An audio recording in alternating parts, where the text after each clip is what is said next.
WinRAR. The software that's been living rent-free on our PCs since, well, forever. Raise your hand if you've used WinRAR for years and never paid a dime. 11. Raise your hands. Don't worry, we won't snitch. But haven't we all wondered if WinRAR even makes money when none of us are paying?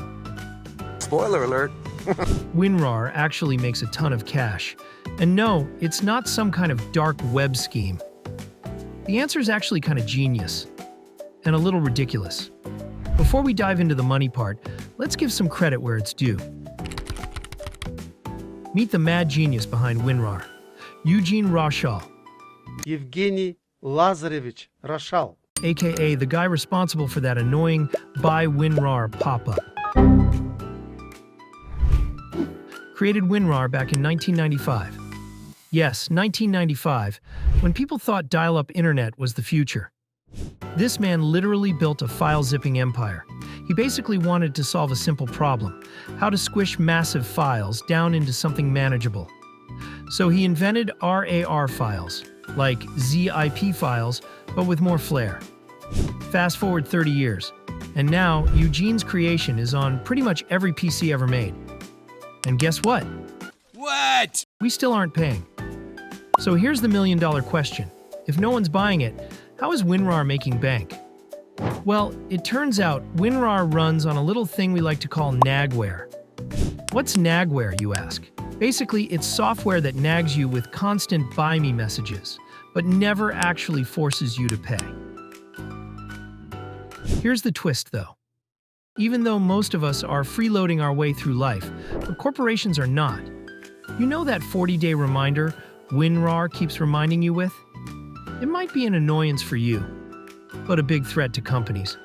WinRAR adopted the freemium model long before it was even a thing.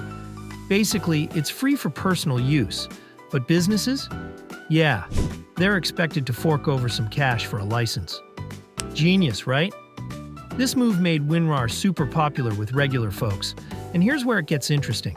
Once something becomes a hit with individual users, it's only a matter of time before companies jump on the bandwagon too. But why would companies pay for something that's essentially free for the rest of us? Well, it all boils down to one word: reputation. Imagine the embarrassment when some guy pitching an idea to investors with millions to invest reveals that he is too cheap to pay for a $29.99 program, or when a news report leaks that a company can't afford to buy this software to compress their own files. And it is very, very easy to sue a company who uses your software without paying after the deadline, when the deadline literally blares at their faces every time they open it. Companies have a lot at stake, and using pirated software can lead to major legal risks and a hit to their image. In the business world, that's a disaster waiting to happen. Just imagine getting caught for using unlicensed WinRAR.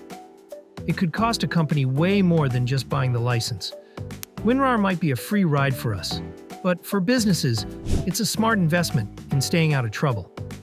WinRAR uses the good old Microsoft tactics. Lets all younglings use Windows for free then after they are old enough and own a company they won't be able using any other OS except Windows.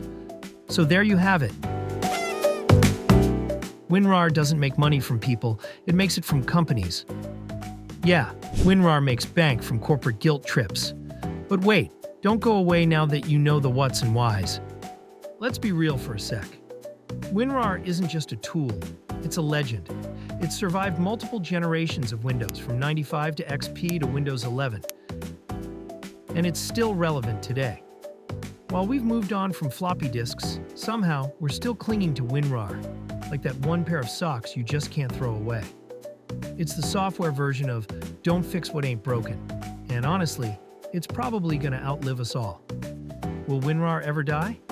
Probably not. We can't determine exactly how much WinRAR is worth, because they haven't publicly revealed their earnings, but I hope they are going good and the company stays on for long.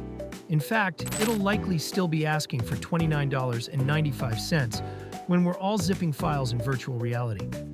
But hey, until that day comes, let's keep ignoring the pop-up and pretend we're all getting away with something.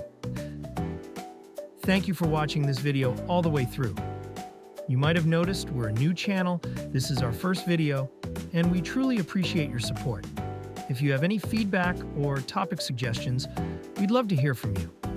If you feel like you learned something today, like and subscribe, or we might just send another WinRAR pop-up to your computer. Until next time, see ya.